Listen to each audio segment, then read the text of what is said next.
ഈ 2 കാർഡ് കൈവശം വെച്ചത് പിടികൂടിയാൽ 1 വർഷം വരെ കഠിന തടവും ഫൈനും കിട്ടേണ്ട കേസാണ്.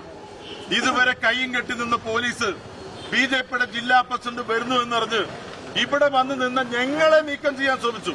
നിങ്ങൾ ആലോചിക്കണം, നിയമവിരുദ്ധമായി ഇവിടെ ചട്ടവിരുദ്ധമായി വ്യാജ കാർഡ് എടുത്തു വെച്ച് പോക്കറ്റിലിട്ടിരിക്കുന്ന ആ KM ഹരിദാസ് എന്ന് പറഞ്ഞ ബിജെപിയുടെ ജില്ലാ പ്രസിഡന്റിന് പരവതാനി ഒരുക്കി സുരക്ഷയൊരുക്കി പോലീസ് കാത്തുനിന്നു.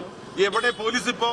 നാണം കെട്ട പോലീസ്. ഇത് തന്നെയാണ് കേരളത്തിലെ പോലീസിനെ ഇതുപോലെ നാണം കെടുത്തിയ ആഭ്യന്തര വകുപ്പും മുഖ്യമന്ത്രിയും ഈ കാര്യത്തിൽ മറുപടി പറയണം. എവിടെ MP രാജേഷ്? അദ്ദേഹം വോട്ട് ചെയ്യാൻ വന്നാൽ തടയുമെന്ന് പറഞ്ഞ് പൊടി പോലുമില്ല. അനിക്സ്പ്രയുടെ പരസ്യം പോലെ പൊടി പോലുമില്ല ഇവിടെ കണ്ടുപിടിക്കാൻ. UDFന്റെ കരുത്തരായ ആളുകൾ ഞങ്ങൾ വന്നത് തടയാനല്ല, നിയമാനുസൃതം ചോദ്യം ചെയ്യാൻ ഞങ്ങളുടെ പോളിംഗ് ഏജന്റിനെ അനുവദിച്ചില്ലെങ്കിൽ അത് ഞങ്ങൾ നേരിടാൻ വേണ്ടി വന്നതാണ്. അവിടെ നിയമാനുസൃതം, ഞാൻ നേരത്തെ പറഞ്ഞു, നിയമാനുസൃതം ഞങ്ങൾ ചോദ്യം ചെയ്യും. ആ വോട്ട് ചെയ്യാൻ വന്നാൽ അവിടെ ഞങ്ങൾ പ്രതിഷേധമുണ്ടാക്കും, അതിന് അനുവദിക്കില്ലെന്ന് പറയും, അല്ലെ? ആ വോട്ട് ചാലഞ്ച് ചെയ്യും. അതാണ് ജനാധിപത്യ നിയമം. ആ നിയമപ്രകാരം ചെയ്യുന്ന പറഞ്ഞത്. പേടിച്ച് ഓടി ഒളിച്ച KM ഹരിദാസ് ആ സ്ഥാനം രാജിവെച്ച് മാന്യത കാണിക്കണമെന്നാണ് എനിക്ക് നിങ്ങളോട് അഭ്യർത്ഥിക്കാനുള്ളത്.